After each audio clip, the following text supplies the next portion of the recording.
اب حضرت خلیفۃ المسیح الرابع ایدہ اللہ تعالیٰ بنص العزیز نے مختلف مذاہب کو مد نظر رکھتے ہوئے اور مختلف فلسفوں اور سائنسی ایجادات کو پیش نظر رکھتے ہوئے قرآن کریم پر بنیاد رکھتے ہوئے اسلامی تعلیمات اور قرآن کی برتری ثابت کرنے کے لیے اپنی عظیم کتاب ریویلیشن، ریشنیلٹی، نالج اینڈ ٹروتھ کئی سال کی محنت سے تحریر فرمائی، جو کثرت کے ساتھ شائع کی گئی۔ حضور نے خود فرمایا ہے کہ یہ دراصل حضور کی ساری زندگی کے علم کا نچوڑ اور خلاصہ ہے۔ قرآن کریم کی ایک زبردست خدمت جو جماعت احمدیہ کر رہی ہے وہ MTA کا آغاز ہے، جو 24 گھنٹے صرف قرآن اور اسلامی تعلیمات پر مشتمل پیش کرنے والا دنیا کا واحد چینل ہے، اور یہ خدمت بھی دراصل مسیح موعود علیہ السلام کی جماعت کے لیے ہی مقدر تھی۔ حضور ایدہ اللہ تعالیٰ بنص العزیز نے 24 گھنٹوں کی نشریات کے آغاز کے موقع پر 1 اپریل سن 1996 کو اپنے خطاب میں MTA کا مقصد ہی یہی بتایا تھا کہ اس کا اصل مقصد اشاعت قرآن اور اشاعت اسلام ہی ہے۔ اب آخر میں اس عظیم خدمت قرآن کا ذکر کرتا ہوں جس کے متعلق علماء کرام اور عام مسلمانوں کا یہ رجحان تھا کہ قرآن کریم کا ترجمہ نہیں کرنا چاہیے۔ تراجم قرآن کے متعلق علماء کا فتویٰ یہی تھا کہ نہ کیا جائے۔ شاہ ولی اللہ صاحب رحمہ اللہ علیہ نے جب 1150 سال بعد ہندوستان میں فارسی میں ترجمہ قرآن کیا تو ان کے خلاف بھی یہ فتوے دیے گئے کہ آپ واجب القتل ہیں، لیکن مسیح موعود علیہ السلام اور خلفائے کرام نے اس خیال کو رد کیا، اس لیے کہ اسلام ایک عالمگیر مذہب ہے اور قرآن کریم سب دنیا کے اقوام کے لیے رہنما ہے، اس لیے اگر لوگوں کو سمجھ ہی نہ آئے تو وہ ان تعلیمات پر عمل کیسے کر سکتے ہیں۔ بس جماعت نے اس عظیم خدمت کا بیڑا اٹھا لیا۔ حضرت خلیفۃ المسیح الرابع ایدہ اللہ تعالیٰ بنص العزیز نے جماعت احمدیہ کی 100 سالہ جوبلی کے موقع پر الہی تائید سے تحریک فرمائی اور 120 زبانوں میں قرآن کریم کی منتخبہ آیات جو مختلف موضوعات پر اکٹھی کی گئی تھیں کا ترجمہ کروا کر کثرت سے اشاعت فرمائی۔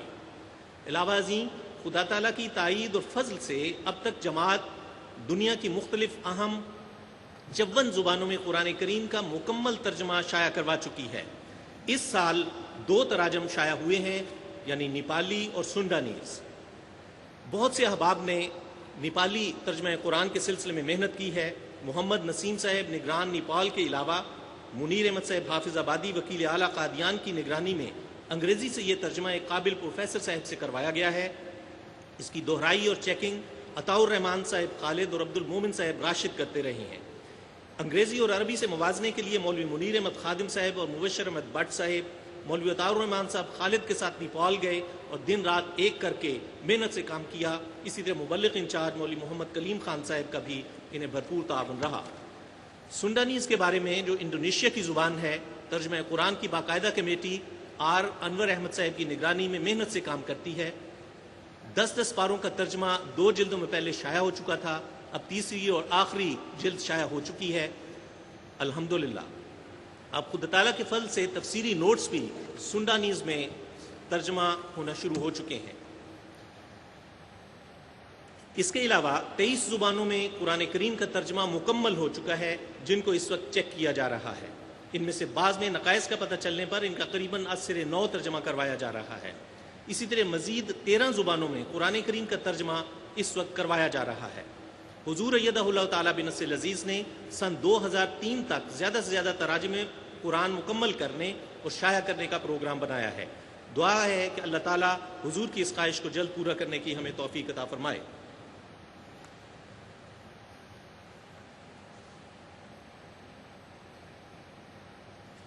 اس وقت ہمیں یاد رکھنا چاہیے کہ ہماری شیطان کے ساتھ آخری جنگ ہو رہی ہے، اور اس کے مقابلے کے لیے مسیح موعود علیہ السلام نے ایک جماعت تیار کی ہے جس میں ہم سب اللہ تعالیٰ کے فضل و کرم سے شامل۔ جو بھی اس میں شامل ہوگا شیطان لازماً اس پر حملہ کرے گا۔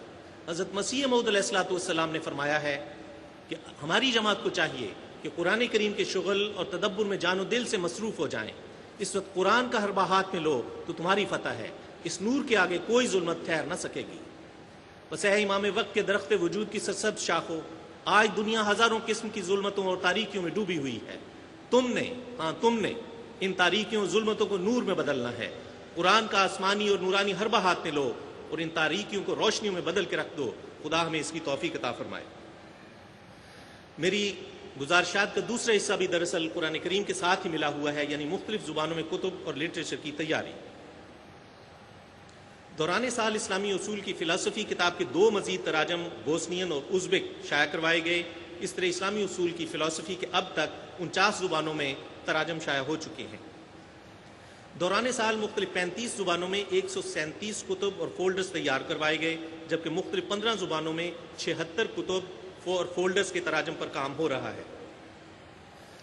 انگریزی کے متعلق یہ آپ کی اطلاع کے لیے عرض ہے کہ اس وقت حضرت مسیح موعود علیہ الصلوۃ والسلام کی 9 کتب کے انگریزی تراجم تیار کروائے گئے ہیں۔ ان کے علاوہ 7 کتب کے تراجم اس وقت تیار کروائے جا رہے ہیں۔ ان میں ایسنس آف اسلام کی 2 جلدیں پہلے شائع ہو چکی ہیں، تیسری، چوتھی اور 5ویں جلد بھی تیار کروائی جا رہی ہے۔ اس میں منور سعید صاحب امریکہ خاص طور پر قابل ذکر ہیں، جو ان پہلی 3 جلدوں کی ریویژن کر رہے ہیں اور نظر ثانی کر رہے ہیں۔ اسی طرح حضرت مولانا حکیم نور الدین رضی اللہ عنہ کے حالات زندگی پر کتاب سید حسنات احمد صاحب نے تیار کی ہے، اس وقت اس کی فائنل چیکنگ ہو رہی ہے۔ اسی طرح حضور ایدہ اللہ تعالیٰ بنص العزیز کے جلسہ سالانہ انگلستان، قادیان اور جرمنی کے خطابات میں سے 26 خطابات کی حضور نے نظر ثانی فرما لی ہے، اور اس وقت انہیں طباعت کے لیے اردو میں تیار کروایا جا رہا ہے۔ دعا کریں کہ اللہ تعالیٰ ہمیں توفیق عطا فرمائے کہ جلد از جلد ہم ان سب کتب کو طبع کروا سکیں۔ احباب جماعت نے یا جماعتی طور پر جماعت کی کسی کتاب کا کسی زبان میں بھی ترجمہ کرنا ہو یا کوئی کتاب یا فولڈر چھپوانا ہو تو حضور ایدہ اللہ تعالیٰ بنص العزیز کی یہ ہدایت ہے کہ اس کی باقاعدہ وکالت تصنیف کی وساطت سے اجازت حاصل کرنی ضروری ہے۔ یہاں یہ یاد رکھنا چاہیے کہ اس سے قبل جب حضور ایدہ اللہ تعالیٰ بنص العزیز نے 100 زبانوں میں تراجم قرآن کا اعلان فرمایا تھا، تو جنرل ضیاء الحق نے بھی سن 1984 کو 15ویں صدی ہجری کے آغاز میں جشن منانے کا بغیر کسی جواز کے اعلان کرتے ہوئے اسلام آباد میں نیشنل ہجرہ کونسل کا ادارہ قائم کیا، لیکن اس کا حشر یہ ہوا کہ اس کونسل کو ہی ختم کر دیا گیا اور وہ صرف 9 کتابیں شائع کروا سکے جو اس وقت بند پڑی ہیں اور ان کی اشاعت نہیں ہو رہی۔ یاد رکھنا چاہیے کہ خدا تعالیٰ کی مدد ہمیشہ معمور من اللہ اور اس کے خلفاء کی جماعت کو ہی ہوا کرتی ہے، جو نیک نیتی سے اسی کے حضور نذرانے پیش کرتے ہیں۔ ایسے معاملات میں بڑی بڑی ریاستوں کی پیٹرول کی لاکھوں اربوں ڈالرز کی حمایت اور امداد بھی کام نہیں آیا کرتی۔ آپ نے جماعت احمدی کی برابر کوششوں کا معمولی سا تذکرہ سن لیا۔ دوسری طرف میں نے عرض کیا کہ اس نیشنل ہجرہ کونسل ادارے کو صرف 9 کتب شائع کرنے کی توفیق مل سکی، اور ضیاء الحق صاحب کی ہلاکت کے بعد صدر پاکستان غلام اسحاق خان صاحب نے اس ادارے کو ہی ختم کر دیا، اور کیوں نہ ہوتا۔ آنکھیں کھول کر دیکھنے والوں کے لیے اس میں بہت سے عبرت کے سامان ہیں۔ خدا تعالیٰ سورۃ الانبیاء کی آیت نمبر 45 میں، جس کی میں نے ابتدا میں تلاوت کی تھی، فرماتا ہے کہ کیا یہ دیکھتے نہیں کہ ہم زمین کو اس کے کناروں سے کم کرتے چلے جاتے ہیں، تو کیا وہ پھر بھی غالب آ سکتے ہیں؟ اس میں یہی فرمایا گیا ہے کہ خدا تعالیٰ مخالفین کی زمین کو کم کرتا چلا جا رہا ہے، اور مؤیدین من اللہ کی زمین کو بڑھاتے ہوئے ان کو تعداد میں بھی بڑھاتا چلا جا رہا ہے اور برکات میں بھی بڑھاتا چلا جا رہا ہے۔ بس وہ جو جماعت کے ہاتھوں میں کشکول دینے کے دعوے دار تھے اور تبلیغ کو بند کرنا چاہتے تھے، ان کا اپنا نام و نشان تک مٹ گیا، اور انہوں نے دیکھ لیا کہ خدا تعالیٰ کے فضل جماعت پر خلیفہ وقت کی اقتداء میں بڑھتے ہی چلے گئے اور برابر بڑھتے چلے جا رہے ہیں۔ یہ ہو کر رہنا تھا۔ حضرت مسیح موعود علیہ الصلوۃ والسلام اپنے مخالفین کو مخاطب کرتے ہوئے فرماتے ہیں، اور اسی پر میں اپنی گزارشات کو ختم کروں گا۔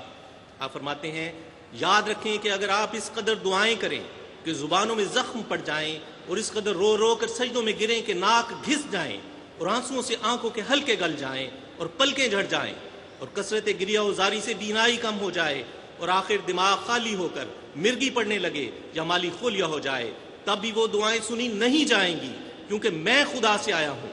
جو شخص میرے پر بد دعا کرے گا وہ بد دعا اسی پر پڑے گی۔ زمین 40 وآخر دعوانا الحمدللہ رب العالمین۔